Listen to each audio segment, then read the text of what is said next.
Back to the talk that keeps America moving. This is Road Gang Radio. So let's rejoin good old Jimmy Mack from the Big Easy.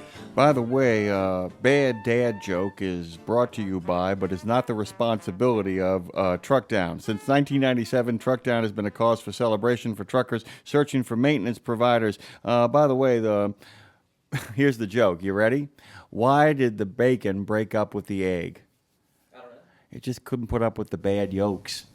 Yeah, that's what I'm talking about. I'll be here all week, and the week is over, fortunately, thank God. Jeff Cleland, however, we are very thankful that he is here. He's the Senior Manager, State Transportation Public Policy for Amazon. It's an absolute thrill to have him here. He's an experienced leader. He's got a demonstrated history of working in public, private, and nonprofit industries. Those are three separate skill sets, I kid you not. He's skilled in operational planning, team building, organizational leadership, public sector modernization, and process improvement. He's got strong professionalism and a background with a master's in public administration, as we like to say around here, with an MPA from Syracuse University, Maxwell School of Citizenship and Public Affairs. He's also a proud veteran of the USMC, as is my brother. It is a thrill to have Jeff on the show this morning. Good morning to you, sir. How you doing?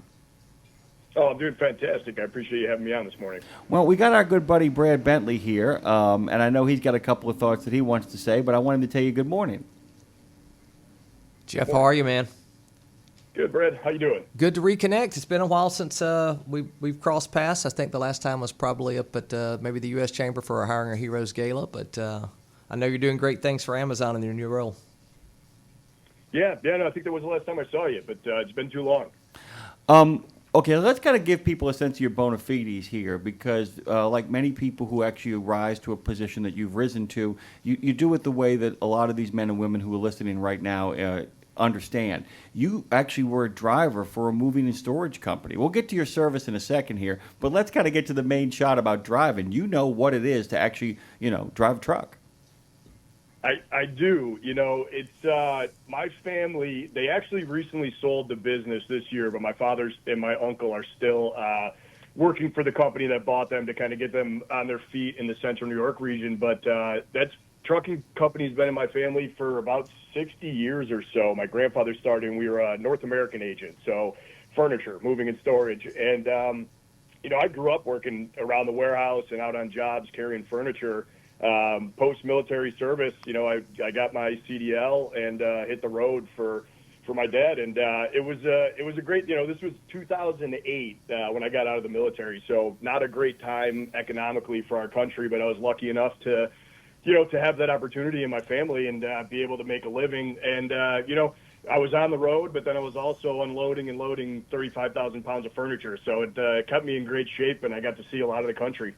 I'll tell you this, in the immediate aftermath of Hurricane Katrina, my brother, who now is a very successful, having sold that business and another business after that, he got his start as an entrepreneur with a moving company helping people either move back to the city of New Orleans after Katrina or actually make their final exit from the city. And he said that after actually having human beings that you transport in a bus, and he said, and organs, he said there is very few precious cargo more precious than people's lives when you put it in there. And he said that, and I got a chance one summer when we were getting him up on his feet. I took time off of my job to help him get the business going. It keeps you in shape, man, and you are literally playing Tetris with people's lives. Is that a fair assessment of what that job is? I think that's the best way to explain it.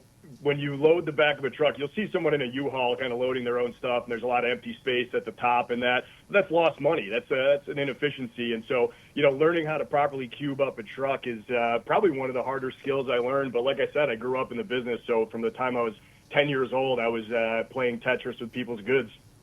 I'm gonna give people a sense of the emotional weight that sometimes goes along. So we had to move a lady out of the Garden District in New Orleans who was moving back to her childhood home in Chicago. And my brother actually called everybody together, the moving crew around, and he said, this woman is very organized and she's very reticent and she's very shy. He said her husband of 40 years died about a month and a half ago. and she made a decision to move on from her memories. He said, I need you in there. I need you not joking. I need you not being your typical jocular selves. He said, it doesn't mean you can't talk. He said, I need you to be incredibly respectful. She's organized this perfectly. We need to acknowledge the fact that this is a house of grieving. And people don't understand that it's also one of those trucking jobs where you actually, in some ways, have to be a hand holder for a lot of these people. I'm setting up where we're going with the rest of what it is you do, but I think you follow me here, right? Oh yeah, no, I definitely I mean, these are people's lives. They're children moving on, a spouse that passed away, and handling their goods. It's a big piece of people's lives. It's some, like you said, 40 years or so in somebody's house. I mean, that's a lifetime, and you're moving their goods. Okay, so we go from driving, and we're gonna get, like I said, we're gonna go back to the origin point here in a second. But you go from driving, and then you had a stint with the Maryland State Highway Administration. Can you tell us about that? Yeah, I mean, there were a few steps in between there. I got out of the military in 2008 without a college degree, and so I was just an enlisted guy. I actually had a pretty bad injury, which ended my driving career. I hit my hand with a chainsaw doing work around my house and had to have some pretty nasty surgery. And that was the point in my life where I realized I probably should start my education, and went to a community college locally and was doing some construction work for my father-in-law after my hand had healed, just to work my way through school. My wife and I had our first two kids while I was a college student at Syracuse doing my undergrad, which I will say is a non-traditional student experience, being a husband and a father while also going to class. With a chainsaw injury. Also want to point out, with a chainsaw injury. I just, you got that going on too. I mean, there's a lot of stuff you were dealing with. Yeah, of all the injuries I've had in my life, that was probably top 5, I would imagine. So I'm going through school, and I had some really good mentors along the way that helped me kind of figure out what I wanted to do when I grew up. And one of the things I wanted to do was help veterans. And after I was retired medically from some injuries I had in Fallujah, Iraq, and so I really wanted to help other veterans. And like I said, I had some good mentors that got me into some internships with congressional offices to do veterans constituent affairs and got a really cool job post graduation helping homeless veterans find houses through a VA grant. And that kind of grew into a bigger interest in it's awesome to help individual veterans. Like you can help a family get into a home when they're really struggling. But I really saw the structural issues of this, and I'm like, I really wanted to influence kind of the policy side of it. And it led me to a job at Syracuse University at the Institute for Veterans and Military Families, which is a really interesting kind of research center on campus, but also they are practitioners. They run programs in that, and we built a really cool program that was scaled across a few cities in America that helped veterans find services through a digital platform. So if you were looking for a job, you could go on this online, and then you're like, oh, also I maybe need some mental health care, or I need help with my education, and all these services were put together on one technology platform. From that role, after a couple of years, I was actually ended up scooped up by the George Bush Presidential Center in Dallas, which is President Bush's library on the SMU campus. But on the backside of his library, he has a policy institute, and so they do research work around economic freedom in the world and some HIV/AIDS work in Africa. And then I was on the global, the military affairs team. So I was doing work there for veterans education and workforce development, which is actually probably where I met Brad, I would imagine, while I was doing that work with the U.S. Chamber and the Bush Center. Absolutely, it was, Jeff, with our buddy Miguel Howell, who we're going to see in a couple of weeks. Who, by the way, is going to be co-hosting with me in about 2 weeks' time. July 22nd. July 22nd, he's going to be co-hosting the entire show with me. So, yeah, there's a real connection there. Good dude, huh? Well, Miguel actually, he lives up the road from me here in Maryland. And like I said, I had some good mentors in my life. And I will say Miguel is definitely one of them because he's the one who hired me from Syracuse. And so really gave me that opportunity to spread my wings professionally. And, we did a lot of really cool work there, working with some awesome organizations like Student Veterans of America. There was an updated version of the GI Bill that, came out during those times, and some really big, policy issues. But it was at that point, my wife and I had our third kid in Dallas. So we have a little Southern belle. As a former New Yorker, my wife and I first of all, I have to say, I've known my wife since like middle school. I've been in love with her since that point, and we're very fortunate to have our three kids. But we had our third kid in Dallas, and we're both from New York. We're like, it's a little far from home. We should maybe get closer to family. And a connection was made to Governor Hogan's team when he was governor here in Maryland for Department of Transportation. So that's how I ended up at MDOT. I was the chief of staff and director of this Office of Organizational Excellence at the state DOT's Highway Administration, which I will say, if you're going to move to a new state, there's no better place to work than the Highway Department, because I ended up learning every road in the state that we're not from. We ended up in Maryland, and we're both New Yorkers, like I said. So we got to learn the state pretty quickly and, do some deep dives into infrastructure and that. And, having a former transportation background as a driver, I think it was really helpful in that role of just kind of understanding what goes on in the road. So when we talk about safety programs and things like that, it's like, yeah, we can talk about that at a high level, but like, what is actually happening down on the road, and what did I see while I was driving? And so it was a really unique opportunity I was given when I came here. And that kind of pivots us all into what you're doing now, with what you're doing with Amazon. Can you kind of unpack that as well? And like I said, it's funny because we've talked about this with numerous guests where they kind of lay out their biography, they lay out their story, and even for them, they begin to realize, oh, wait a minute, my destination suddenly makes a lot of sense, that the David Byrne song of, my God, how did I get here, is not, in fact, their reality, but they can actually piece it together. There's a lot of different pieces you've talked about, from actually being behind the wheel and being on the roads and getting the 30,000-foot view and dealing with people, all kind of uniquely positions you for your new role and your activities with veterans. So do you see how it all kind of comes together at Amazon? Yes, I guess a little bit when you unpack it, but I'll still say I still have a lot of imposter syndrome. I've been with Amazon a little more than 6 years, and it's a fascinating company filled with, brilliant people. I go into meetings and I'm like, I can't believe I'm just a former trucker, and I don't know if I belong in this room, but I think the background is really helpful in a role like this. And so I'm on our public policy team, leading our kind of last mile delivery network, public policy work. And so it's helpful. I mean, I've done last mile delivery. I've done over the road, obviously, but when it comes to moving and storage, you really are kind of that last mile piece to it. And so, I understand the business, and I understand the kind of government side of it, and those two kind of come together and make me pretty successful in the role I'm in. Last mile delivery. So this is a really funny story. Sharon Mann, who is the general manager for Republic Services over in the Baton Rouge, their sector in Baton Rouge, she actually was able to onboard a lot of female drivers onto Republic Services. And the way she did it was she was going to a PTA meeting and she saw all the women bus drivers, the school bus drivers, and she went, "Wait a minute." She said, "Here's a group of ladies who can in fact know how to drive around precious cargo in neighborhoods," which is really the skill there, isn't it? I mean, the amount of, I call, community relationship. So much of what happens in that final mile really is about actually understanding the communities that you drive into, isn't it? I mean, it really is about finding the people that understand that they are driving around.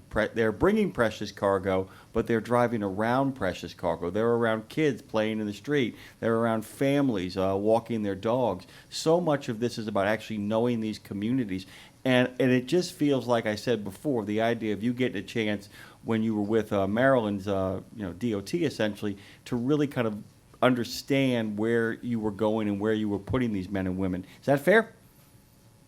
Oh, yeah, that's fair. That's, our delivery network in the last mile, our delivery service partners, there's a lot of, women-owned businesses and veteran-owned businesses. These are, local entrepreneurs that start delivery companies and contract with us. And so I would say that's absolutely fair. I mean, these are the communities that they live in and then they operate in, contracted with Amazon. I I want to now pivot back. Really, we're actually going to have the, I call it the epic poem pause here. I do want to go back to your decision to serve. I know it feels like, well, why didn't you start with that? There's a reason why. So can you kind of unpack your own service and kind of talk about that? Because all of this makes, I think, even better sense once we contextualize that. Tell us a little bit about what it meant to be in the USMC. Yeah, absolutely. So like I said, I'm from Central New York. I'm in high school, and we were a pretty good lacrosse team. I think my junior and senior year, we ended up being #1 in the nation. And we were, it was a fun time. I could have played some small colleges, but in 2001, as we all remember on 9/11, I was a freshman in high school. And I remember the day vividly, the towers coming down. I was in art class and had always kind of like touched the idea of military service when I was younger, but I think a lot of young men in our country and women as well do. But I remember going home that day and just telling my parents, I think I'm going to serve. And they were like, yeah, okay. Like, well, this year, what was it? We were 14 and 15 in freshman year. But it really like stuck in my head, 9/11. It was, I just was so upset. I wanted to do something bigger. Military service wasn't a big thing in my family. My grandfather was drafted the end of Korea and didn't serve in Korea. Ended up, I think, in Germany, and then was shipped home when the war ended. And so like military service wasn't necessarily like in our blood. It's in a lot of families' blood in America. Really, it's a family business at this point. And but I was serious about it. And so when I turned 17, I guess I'm a junior. And I went to a recruiter's office, and I needed my parents to sign because I was only 17. And I didn't tell my parents, and they showed up home from work at the end of the day, and there's a recruiter. I forget his name. Big guy, though, tattoos all over his arms, like a very, very Marine type guy. My parents were like, whoa. And he's like, here's the paperwork. Your son wants to join, and you have to sign. And they just looked at me, and they were like, you really want to do this? I go, yeah.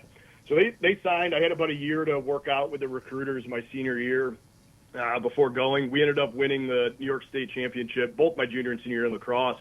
And I was supposed to leave at the end of summer, so I was going to have all fun with my friends before they go off to college. And this is 2005, so post invasion of Iraq, but still things are ramping up pretty quickly. And my recruiter called me and said, hey, can you leave in a week to go to boot camp? And I jumped on a plane and went to South Carolina. I was actually in Parris Island during Katrina. And I know that y'all are in New Orleans, so you remember that time very well. Oh, so yeah. That's the time frame I went to boot camp. And things moved quickly from there. I was, boot camp right to infantry school, where I was selected as a machine gunner in the infantry, and then spent about 2-3 months as a ramp up with 2nd Battalion, 8th Marines, and we were deployed right to Fallujah, in the outskirts of Fallujah, in this little area called Sacawea and Karma. Don't ask me how to spell that. Oh, but, man. It's, northwest of Fallujah. Oh, man, that's an interesting place, to say the least. I wanted to tell you before we go on with the conversation that our good friend Trucker Boson just wanted to say hello to a former bed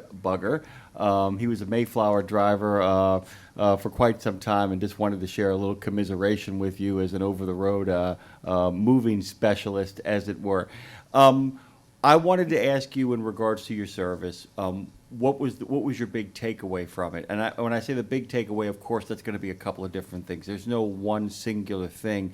But how do you feel like your service shaped you for all the other steps you've taken in your life? Of course, it affords you some level of education. It affords you connections as well, and a certain cachet when you actually talk to folks. But on an emotional level, where do you feel like it constantly gives you strength or gives you guidance? I think that's a great question. There's so much you can take away from service, and I grew so quickly, matured, mentally grew. Physically, military service can obviously take a toll on you, but I think the big thing that I took away from my service is just like you learn to endure so much. And that has kind of played into nothing in my professional life, nothing with my family will ever be as bad as some of the training I did, or how hard the deployment was and things like that. And it puts a lot of things in perspective. I'll hear somebody complaining of just like, oh, I'm just having such a hard day. And I'm just like, yeah, trust me, it can get worse. And I think like that mentality has helped me succeed, that like it's, everything in life is pretty easy after you do something like that. You know, it's funny. I'm actually going to bring up my Army friends. My apologies to you because my dad was Army. I'm actually born Bethesda, Maryland. While I'm a New Orleanian through and through, you can guess what my dad did during the Vietnam War. I was born in Bethesda. A couple of friends of mine have had the same phrase. They said that there's enough in military service that has the requisite amount of suck. And because it does, it actually kind of, I guess, inoculates you towards the day-to-day suck of what life can throw at you, that it often seems very, very manageable, given what you've had to manage in the past, correct? Yeah, no, I think that the saying was "embrace the suck" was just how we did it. I mean, there were times I just remember back in training, we're out for days at a time in the rain and everything soaks through your socks and you're hiking and you're shooting machine guns and that and you're just I have a bad day at work now and just like at least my feet are dry. Yeah, I was actually thinking about Fastport is the sponsor of this studio and we're going to get all the signage up here in just a little bit. I was thinking about actually putting that up as a poster, "Embrace the Suck, Fastport Studio." But I don't think that would really be probably appropriate, would it, Brad? Probably not. That describes my day pretty well. Oh, okay, Too, fantastic. Yeah, I mean, embrace the suck. Okay, I want you to talk about, in regards to our friends out there on the road and last mile driving, in regards to how, if I'm an owner-operator out there, you have some insight on with community relationships, and I don't just mean with the people who live in homes for last mile driving, but how one goes about forging relationships with the people on the docks, with every step along the supply chain, because part of what you do and part of what you've lived is you've actually gotten a chance to meet everyone every step of the way, from behind the desk to in the warehouse to on the dock to over the road to in the restaurants to every single location. If you were giving advice to anybody who has to deal with all of these different folks, which, by the way, I just described a truck driver, what would be the biggest takeaway you could give them in how to manage all those different personalities and all those different people from your own experience across all of the platforms and worlds you've existed in? Yeah, if I'm understanding you correctly, I mean, I think one of the things that I like to do, let's say, like when I first came into the state DOT, one of the first things I did was go to each of our district offices and meet the folks that are actually doing the work. And I think it sounds cliche and like you would just assume everybody does that, but sometimes they don't. You just hang out at the headquarters and you can make decisions and dictate down. But you really need to get out there and listen to those conversations. And if you want to make like structural change within your agency or within your company, really kind of take that advice from the ground level. And so, maybe a little bit of working out there is helpful. There's a program we use at Amazon that is fascinating, that our corporate workers go into the warehouse for 2 days. You learn about how the warehouse operates. You do a little bit of time on the line, picking and pulling packages and boxing, and you learn those processes. And so the idea is that it's going to help you make better decisions because you're going to understand it a little bit better. And so I'm a people person. I understand that not everybody is. During some of the early days of the COVID lockdowns, I was losing my mind at home, not being able to talk to other people. But that's what I recommend. It's just really kind of get out there, learn something new about each individual role that's going on out there. And I think that's a way for you to professionally develop, for you to personally develop, and just have, more empathy, I guess, for what's really happening on the ground. As my brother likes to say, get your ass in the grass. As he would put it, he said, if you actually get down there where other people are, you actually figure out what their experience, by the way. And it's a really kind of great tip because it really does connect you.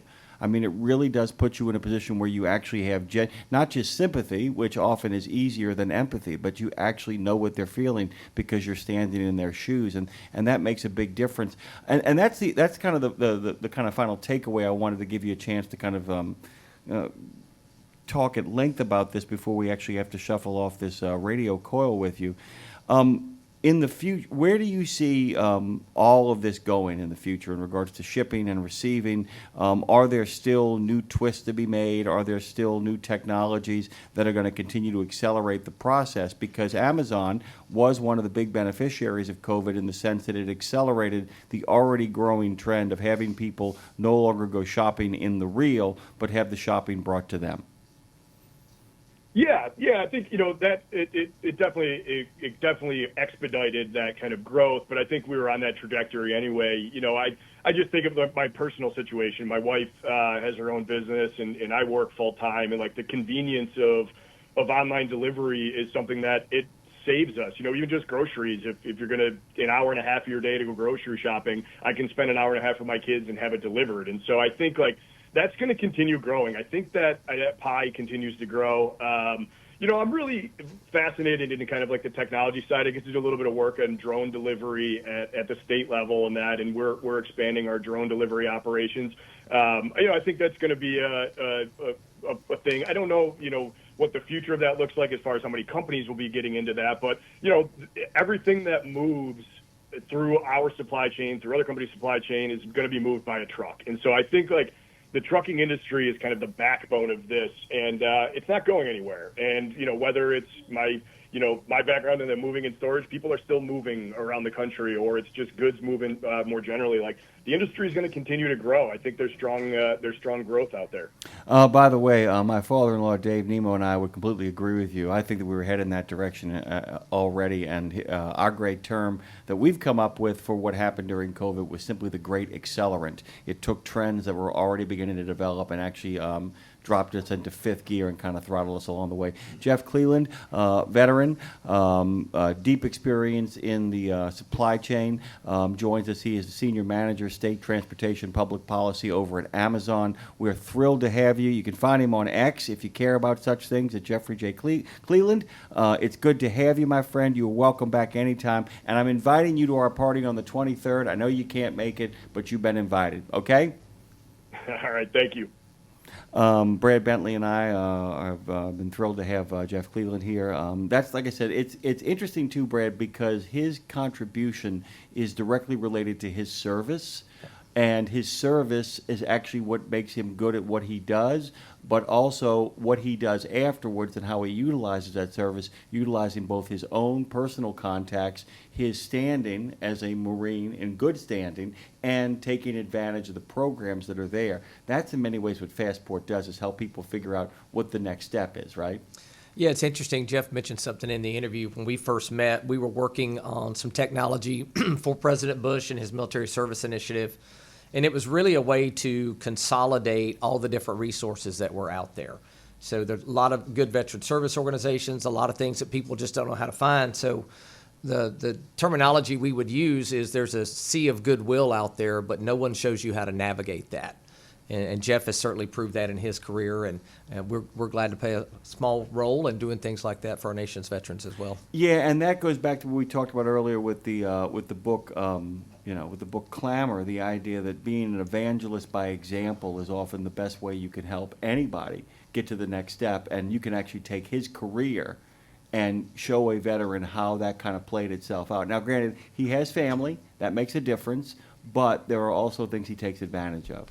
Yeah, one of the things that struck me, too, with his interview is he talked about kind of that career path being highlighted. And when I first started going out representing Fastport at military bases, that's what we would talk about is look at the entry-level jobs, learn them. The driver, like he's talking about going on the line, pulling packages, doing those kind of things, you'll have a better understanding of it. And we would highlight success stories of people like J.B. Hunt, who came out of World War II, just a truck driver, and look what he's done now, and show people that you can come into the industry. The best way to learn it is behind the wheel. Be in the seat of that truck. You have a better understanding of how it operates. And then if you want to be, whether it's in recruiting and operations, if you want to be management or even own your own fleet, that is the best place to learn it. And I think he proved it, and it's good to see a company as large as Amazon, they don't get much bigger than that, incorporate that into their training. It's very important. And the other thing is, finally, too, this is one of my actually few complaints about the younger generation. I'm actually crazy about younger generations. The idea that I'm not supposed to be here to carry coffee. Oh, yes, you are. Because you need to understand the person that carries coffee for you eventually.